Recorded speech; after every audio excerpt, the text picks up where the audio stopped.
We no special sponsors this week. If you know of anyone or you want to sponsor, you can contact me. And we are going to get started.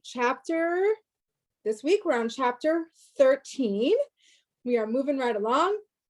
Last week, chapter 12, we finally introduced the Beinoni, like the long-awaited Beinoni, who we know is our goal and who we know this whole book is about. So it took till chapter 12 to finally introduce him properly, or her, him or her. And we also learned the first practical tool that the Tanya gives us to like start on the path. What's the tool? The tool is Moach Shalat al Halev. Your mind rules your heart. Translated as impulse control, right? Now, do we have impulse control naturally? Are we born with it? Or is this something that we have to acquire? This is something that we are born with. We don't have to go out and get it. We don't have to create something new that's inside of us. We have it. All we have to do is use it. Okay, so the first tool that the Tanya gives us, that the Alter Rebbe gives us, is something that we already have. We just have to use it. Now, basically, through chapter 15, we are going to slowly learn more and more and more about this character. That's the Beinoni, okay?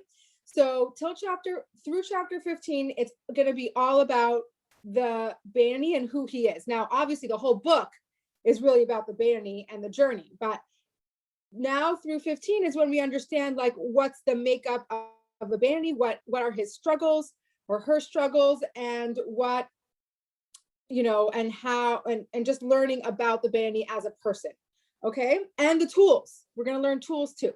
So chapter 13 goes back to a phrase that we briefly discussed in chapter 1. We didn't go into it in depth. And it's a verse that tells us the differences between a tzaddik, a rasha, and a Beinoni. Okay, so it says about the Beinoni that it says Beinoni zeh v'zeh shoftan. What does that mean? It means that this and this, who are we referring to? The Yetzer Hara and the Yetzer Tov, the godly soul and the animal soul, both rule him. Okay, we know this because we talked about the small city, how we have two kings that are fighting for complete domination, right? So basically, we imagine that we have first of all, what do judges do? Judges give verdicts, right?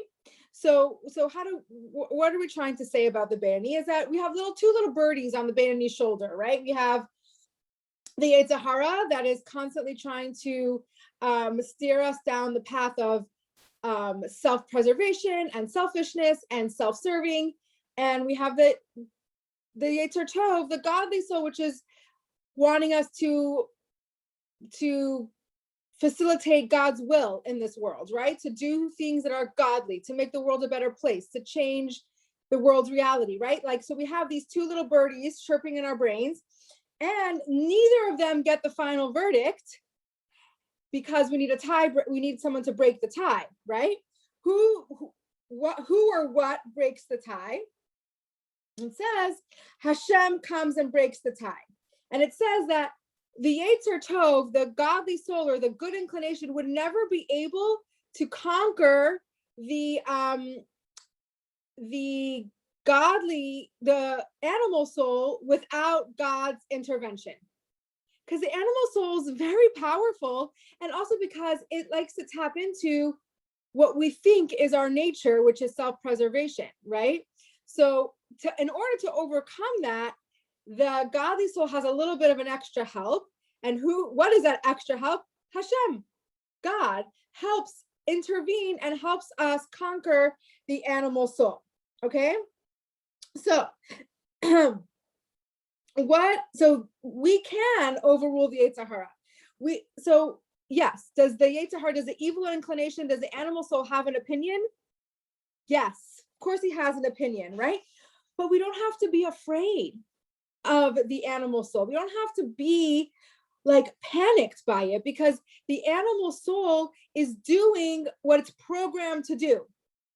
Remember, we gave that, example of, like, even though the animal soul is trying to get us sometimes to veer from the path, deep down it doesn't want to succeed, right?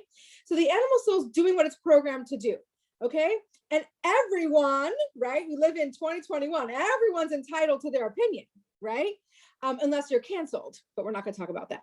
Everyone's entitled to their opinion. So the animal soul, the Yetzer Hara, can have an opinion, but we don't have to worry about it. Okay. Like, we have the ability with God's help to overcome the animal soul. Okay.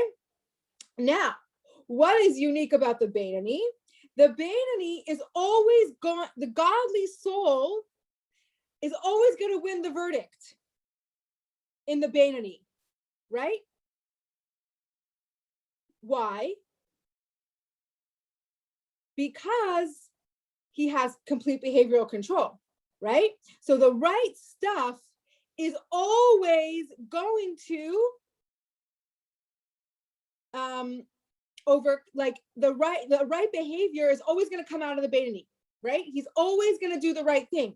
So the Yetzer Tov, that godly soul, is always going to win the verdict of the Beinoni. Okay. So will he have conflict raging inside of him? Yes, absolutely. Right. The conflict was going to continue to surge inside of him and be on fire, but it's never going to be translated into behavior. Now, in the world's eyes, the Beinoni will look exactly like a tzaddik, right? Why? Why is the Beinoni going to look exactly like the tzaddik? Because he has perfect behavior. The only difference between a tzaddik and a Beinoni is the insides. The insides of a tzaddik doesn't have a raging conflict inside of him. So of course, the Beinoni is going to look like a tzaddik because behaviorally they're the same. Behaviorally, the tzaddik and the Beinoni are the same. It's only in the inside that they're different. So, to the world's view, to people who are observing the Beinoni and the tzaddik, you're not going to be able to tell a difference. Okay, so that's a very important piece of information. Because if we go back again to chapter 1, there's another phrase in chapter 1 that says, we touched upon it very, very briefly. Chapter 1 had a lot of things that we're going to keep on going back to and revisiting because it's the basis of the whole Tanya. So it says, before a soul comes down to this world, it has to promise to be a tzaddik and not to be a rasha. Okay? And even if the whole world tells you that you're a tzaddik, don't believe them and view yourself as a rasha.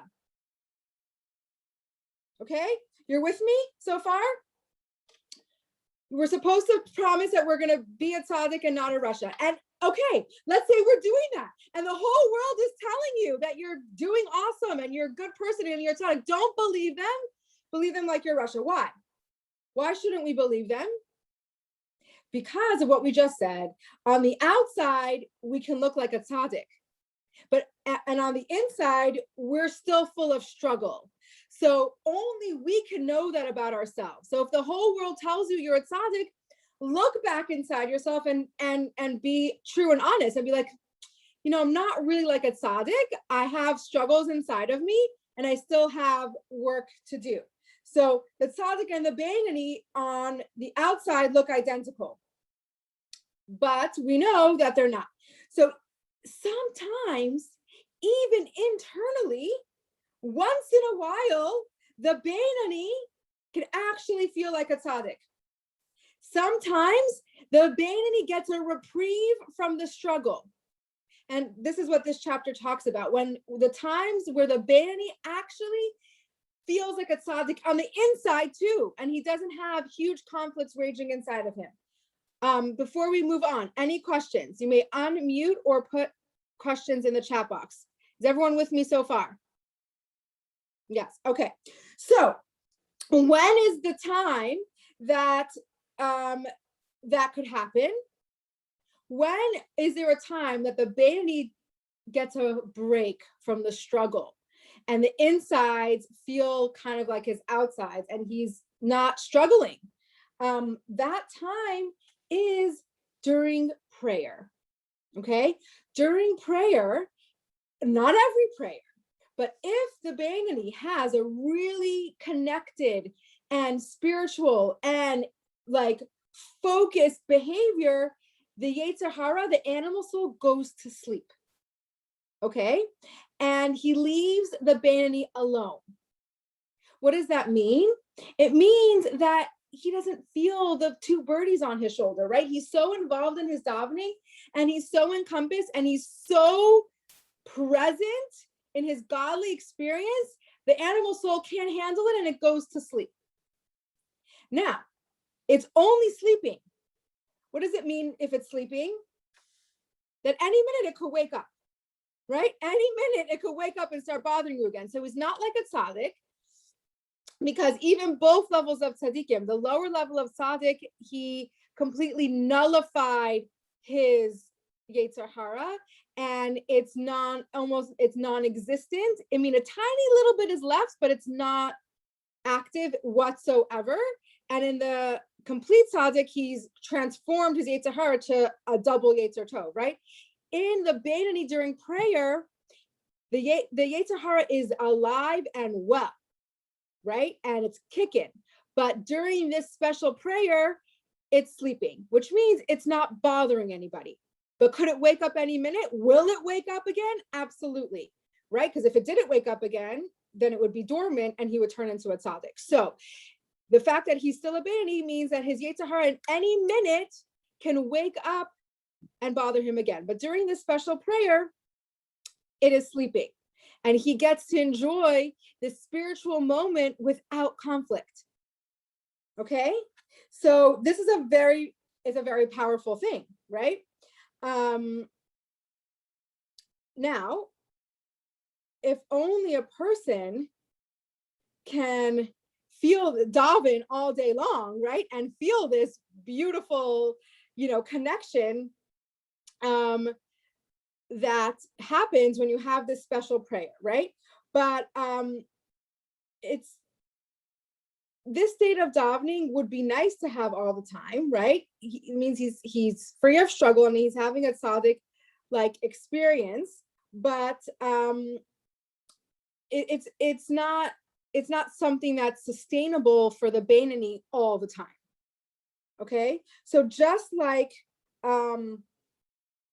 remember we spoke about how basically what we're saying is that a Beinoni can have a tzaddik moment. Okay, we've mentioned this before. A Beinoni can have a tzaddik moment. What does that mean for us? For us as aspiring Beinonis, we can have Beinoni moments, right? Like it's the hierarchy. We who are aspiring, who's on the journey of a Beinoni, can have a Beinoni moment, and a Beinoni can have a tzaddik moment. So the take-home message is like, wow, like we can go home today and have a Beinoni moment, which is huge. Okay, so now let's say a person is a Beinoni for 10 years straight, right? He made it. He's a Beinoni for 10 years straight, meaning his actions are perfect. His insides are struggling, but his actions are perfect. What do you think? I want you to try to answer, okay, in the chat or on mute. What do you think happens to your animal soul while you're an active Beinoni, and you're an active Beinoni for a long period of time? So meaning your animal soul never wins. What do you think's happening to that animal soul during this 10-year period of a Beinoni or longer? I want you to think about this very carefully. Anyone want to answer? No takers? Okay. Do you think it's getting weaker or stronger?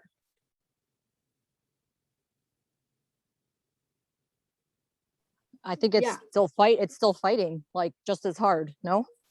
Yes. Oh, here's someone here. Okay. Okay. Does a Beinoni moment mean that they're just doing the right thing at the moment? Okay, let me answer that question. When someone's having a Beinoni moment, it means that they have done something for completely godly, with totally invested and completely godly, right? So basically, when we're doing a mitzvah with the right wholeheartedness and intentions, and we're like really in the mitzvah and we're enveloped by it, I would call that a Beinoni moment, because a Beinoni moment means perfect action. So when we're doing something that's godly and it's a perfect action, that's a Beinoni moment. Okay, let me know if that does not answer your question. Okay, so when we are, let's say we're a Beinoni for 10 years, right? The animal soul, the Yetzer Hara, is getting stronger. Okay, it's not like getting weaker because it's not being used. It is ready to go as soon as you give it the chance. The Beinoni doesn't give the animal soul of the Yetzer Hara a chance whatsoever, because he has perfect action, so he's not giving it space. But if he were to, then it would be ready to go in an instant. Okay, I see a hand raised. What does that mean? Do you have a question? How do I call on you? Like, I don't know how this works with your hand raised. If you have a question, unmute yourself and just ask the question. Okay, so it's like example, like, you know how you have like your stereo on full blast, and then to turn it off, you don't lower it, but you just unplug. And when you plug it back in, what's going to happen? It's going to come on in full blast. It's not going to come on quietly, right? That's kind of like the Beinoni. Like, you unplug the Beinoni, but if you were to plug it back in, it's going to be like raring and loud and ready to go. It is not getting weaker. Now, this can sound discouraging, but I don't want you to take it that way. It's just really to know what's happening inside of us and practically, but we're really focused on the positivity and the actions here. But it's important to know that don't get too comfortable just because your Beinoni, your animal soul is out of practice, so to say, and it's not being used. It is by the mere fact of you eating and sleeping and taking care of your body, the animal soul is getting fueled, because the way the animal soul gets fueled is just self-preservation. Now, sometimes we take self-preservation to an extreme level and it becomes self-indulgent, right? But just by the mere fact of eating and sleeping and taking care of ourselves, which we have to do, that's feeding the animal soul. Now, the cool thing is that we have the ability to use the animal soul's power to fuel our godly engine. So we can take that power that we're feeding the animal soul with and use it for godliness. But it's very easily derailed, and it's very easily misused. The energy of the animal soul is really easy to misuse. So when we're a Beinoni, or if someone's a Beinoni for even 10 years and never slipped, doesn't mean his animal soul is not strong. It's very strong. We're just not giving it the opportunity to express itself. And by the fact that we're feeding our bodies, we're feeding the animal soul. Okay. And that means that we have the opportunity to use that power for the good, right? We can fuel our godly behaviors with our animal soul, but it's also very easy to use the animal soul's energy for not godly things, right? It can go either way. Okay. So, any questions before we move on? Okay. So the animal, the Beinoni, what's happening? How is he not falling trap into his animal soul? Like, how is his godly soul winning all the time? We know he's struggling, right? We know the animal soul has a very, very active voice. How is he not winning? Like, how is the animal soul being like or put it the other way, how is a godly soul constantly winning the battle? It's because the Beinoni doesn't take the animal soul seriously, okay? And it's completely focused on its mission, okay? What's the Beinoni's mission? To be godly and do perfect behavior and have perfect behaviors, right? So sometimes, like the phrase, like, don't take yourself too seriously, like, this is what the Beinoni's doing with the animal soul. He's like, yeah, you have a voice, you're in my head, I hear you, but not everything I hear, I have to pay attention to. Not everything I see, I have to like focus on. Not every, you know what I'm saying? So like, he's really, it's not, I want to make it very clear, it's not like the Beinoni has a trick up his sleeve and he's just really, really good at the game. He's very, very good at like, he's just smart and he's cunning and he can maneuver the animal soul around. Okay. The Beinoni doesn't play the game. He doesn't play the game. He doesn't give his animal soul the time of day. He is not focused on it. He's single-mindedly focused on his mission. Okay. It's very interesting because the Beinoni's job is, it's not about like conquering your demons and like immersing yourself and figuring out why you do the things you do and analyzing it so we can conquer it. Like that, we do that sometimes in our modern day, self-character development. Like we have to understand why we do the things that we do and immerse ourselves in it. And sometimes we're so immersed in our negativities that like we don't even know how to get out of it. And we start acting that way even more, right? It's like a cop who goes undercover and gets corrupted, because if that's what you're surrounding yourself by all the time, it's hard to be the voice of reason. So that's why the Beinoni doesn't play the game. He's not going inside the animal soul and conquering the demons and trying to understand what he's doing and why he's doing and how to like maneuver and manipulate. He just doesn't play the game. He ignores it. He doesn't focus on it. And he single-mindedly has a zeroed in focus on his mission. Okay. And what's his mission is staying positive and doing godly things and making sure that his behavior is perfection. Okay. So the Alter Rebbe, let me just keep track of time. The Alter Rebbe has a question on the Beinoni. Okay. He says, when the Beinoni has a tzaddik-like moment, when he prays, okay, yes, it's genuine, but is it a genuine tzaddik moment? Like, if he's doing this experience for such a limited amount of time, what about it makes it genuine? Why do we have this question? Because we know that truth needs to be from beginning to end. It needs to be everlasting.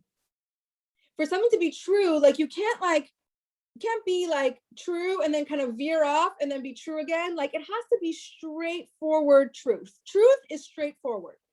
When we say it's complicated, like truth is not complicated.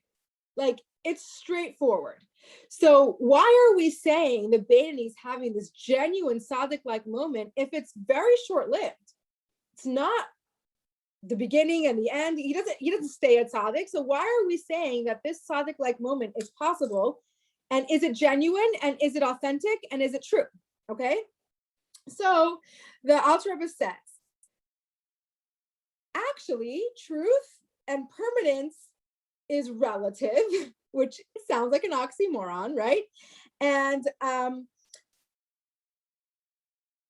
what are we saying? That Torah has to be permanent and constant, but there's relative explanations for permanence. Okay, are you with me so far? Okay, how could that be? So does a Beinoni always feel this inner reprieve? Does he always feel it?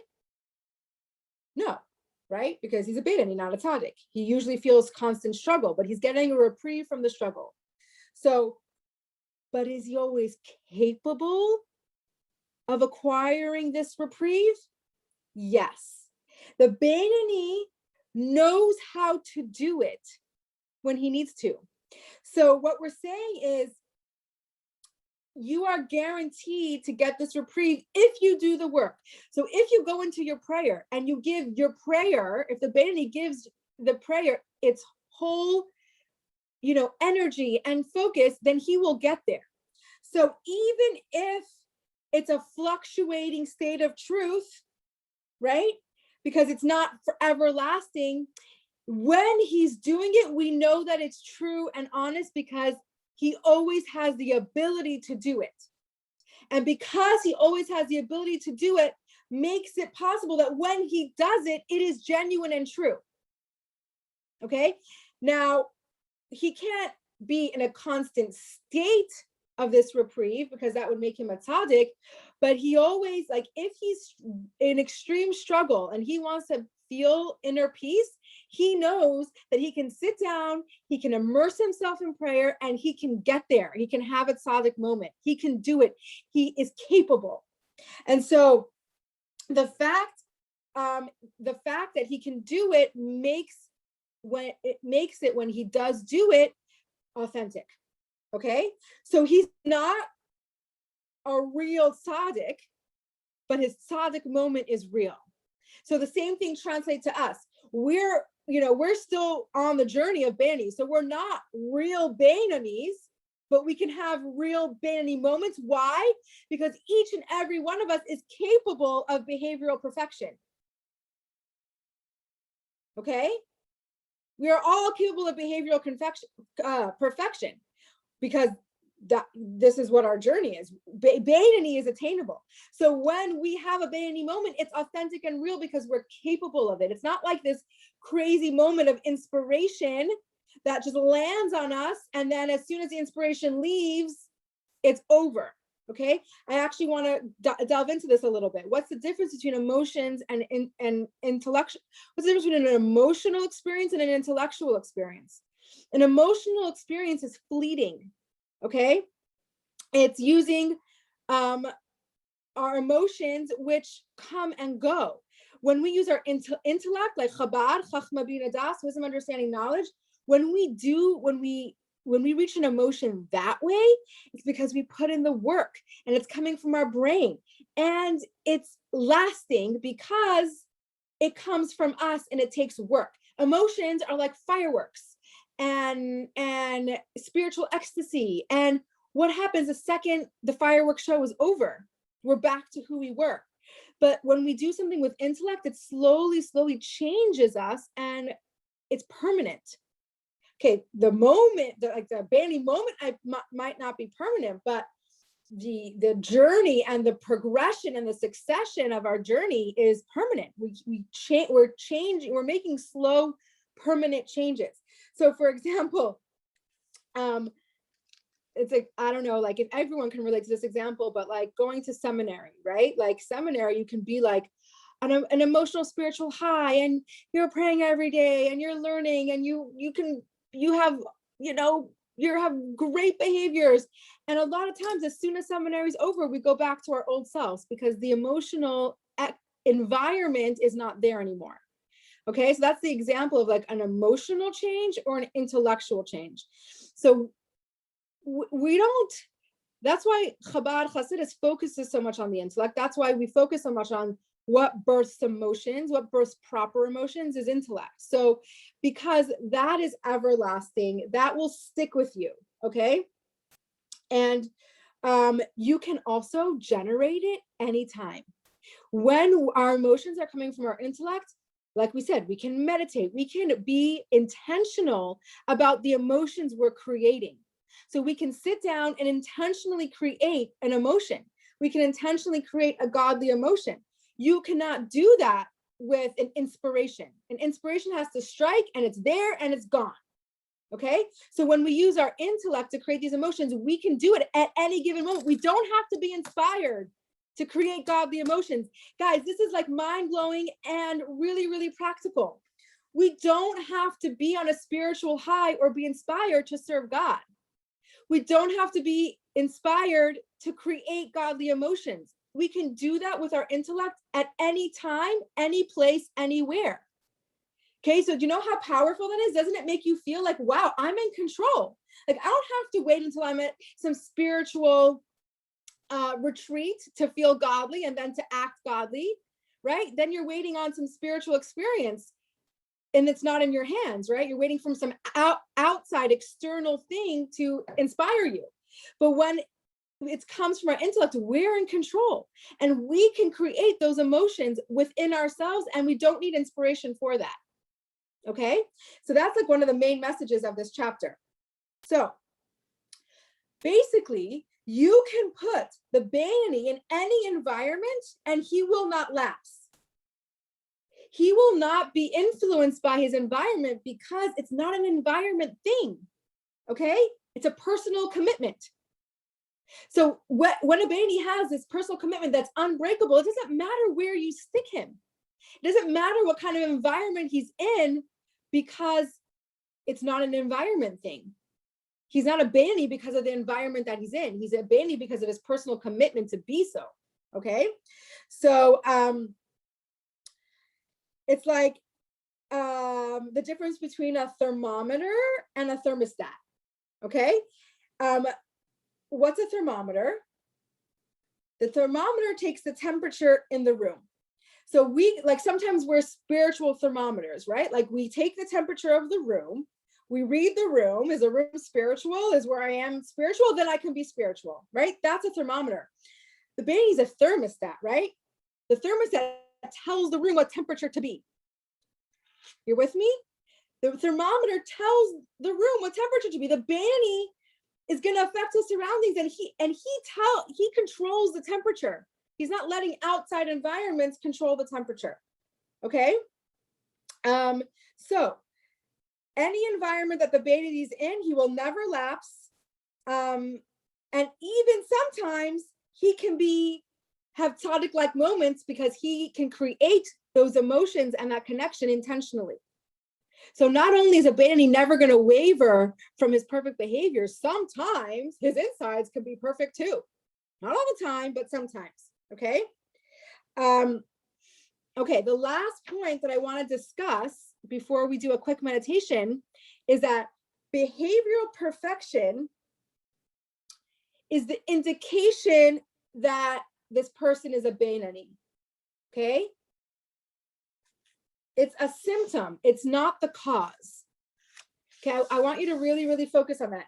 It's not that the person has behavioral perfection, so now he's a Bainani. It's because he's a Bainani that he has behavioral perfection. Okay, it's like the proof. It's the proof that this person's a Bainani, not the cause. The behavioral perfection is not what's making him a Bainani. He has behavioral perfection because he's a Bainani. So what's the cause? What makes this person a Bainani? Okay, the internal work and devotion to being flawless. The work, the internal work that he does, and the commitment and the devotion that he puts into being flawless, that's what makes him a Bainani. And the outcome of that is behavioral perfection. The outcome of the commitment is the fact that he behaves perfectly, not the other way around. Okay. So the more we learn Tanya, the more we realize that the goal, okay, this is actually the most important part of this chapter. So I want you to, like, if you're taking notes, write this down. If you're not taking notes, that's fine. You can always listen to it again. I'll have it in my points to ponder. But the more you learn Tanya, the more you realize that the goal is not to be conflict-free. Conflict is not your enemy, okay? It's not the problem. We're not trying to get rid of our conflict, okay? Actually, and later, I think in the 20s, like chapter 27 around, we're gonna learn how conflict is actually pretty positive and we should celebrate it, okay? Because conflict itself has inherent value. The goal of life is not that it should be easy. Okay. The goal of life is to serve God.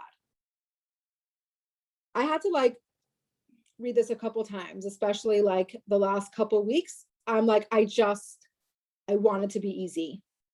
Okay. I just went to the aisle. I just went to the Rebbe's resting place. And I'm like, I need it to not be such a struggle. And then I read this chapter and I'm like, oops, it's not going to be easy, right? The goal of life is not to be easy. The goal of life is to serve God. Okay. So we are not serving God despite our conflict. We're serving God with our conflict. We're serving Hashem with our struggle. Our struggle is the service. When we struggle, that is when we are serving Hashem. So we are not trying to get rid of the conflict that is not in our wheelhouse. Remember, we're not trying to be tzaddikim. We are using our conflict in the service of Hashem. Okay? So when you learn that your conflict is actually your service, and the struggle, when we struggle, we are actually serving Hashem. In the struggle is the service. That is very powerful. And it actually I don't know, for me, lets me breathe a little. I'm like, okay, if I'm struggling, at least I'm serving God with my struggle, right? Because sometimes, I don't know, it feels very overwhelming. The struggle can take us down. But when we have the perspective, no, the struggle is your service. That's how you're serving Hashem. That's how you're giving him a piece of you. I mean, at least it gives it purpose, right? And we don't feel so as depressed. And as, obviously we don't ask for struggle. And we're going to get into that in many other chapters. The message of this is not to ask for struggle. The message is that guess what? We all struggle. There's not a person in this world who doesn't struggle. So let's have a different perspective on our struggle. Our struggle is our service. Okay. And that is what I want you to take home today. So I have 2 minutes to take questions if we have any, and then we'll go into meditation, and then I'm going to run to my flight. So any questions before we meditate? No? Okay, here we go. All right. Everybody get comfortable. Take a deep breath and close your eyes when you're ready.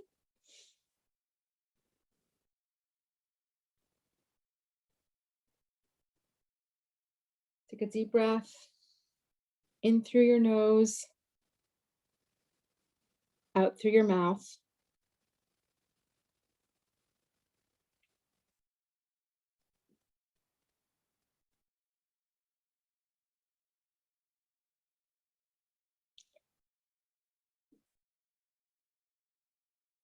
Follow your breath.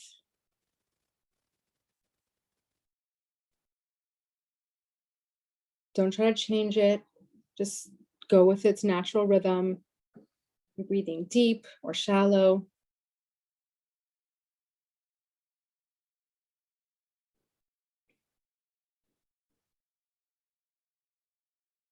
I want you to also visualize that any tension that's in your body, to let it just melt away, and observe, where do you keep your tension?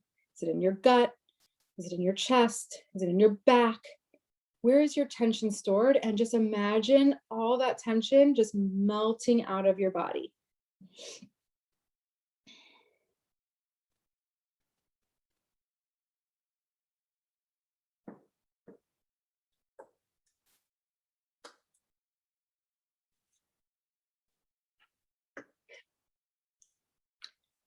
Okay, so slowly bring your attention to these points to ponder.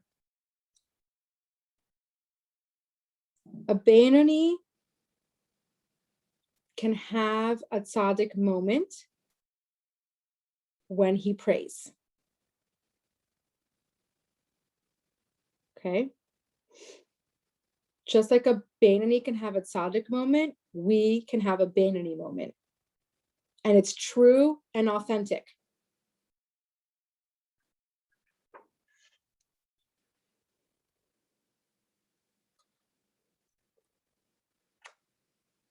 When we create an emotion through intellect, it has staying power. Okay. An emotion that just comes from inspiration is fleeting. It's not going to stick. And we have the ability to create an emotion through our intellect, and we can do it at any time. It doesn't matter the environment that we're in or if we're feeling inspired. At any moment, we can create an emotion.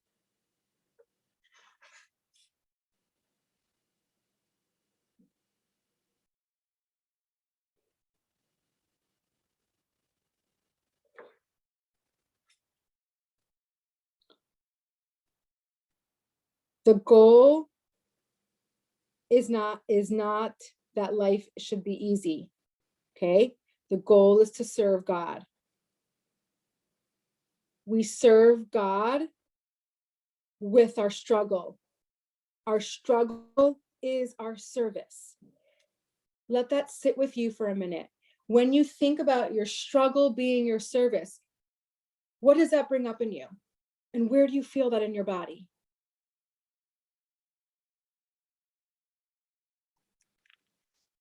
Just observe it.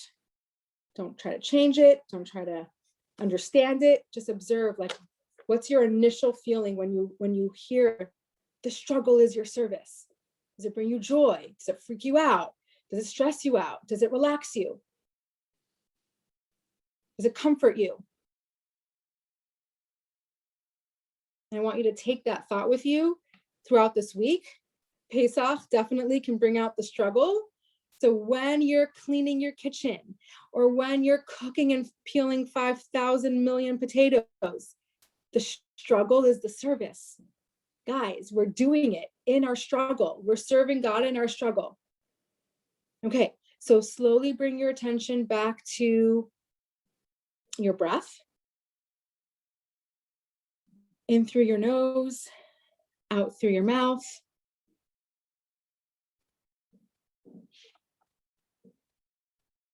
And when you're ready, gently open your eyes.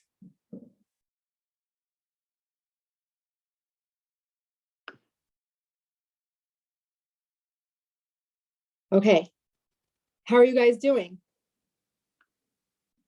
Anyone want to share how they feel after this meditation? To see, actually, I have to see where's my chats? Here. More relaxed. Okay, good. Good. Okay, so there's no class next week, and there's no class the week after. We're taking a 2-week Passover break. Okay, I already see we're a much smaller group today. I think everyone's already invested in Pesach. I want to see you back here in 2 weeks. Okay, do not let yourself drop off the bandwagon because we're taking a break. Okay, so I will see you back here after Pesach. Have a wonderful, kosher, and happy Pesach. I hope it's a beautiful experience for everybody, and we'll see you back here soon, okay?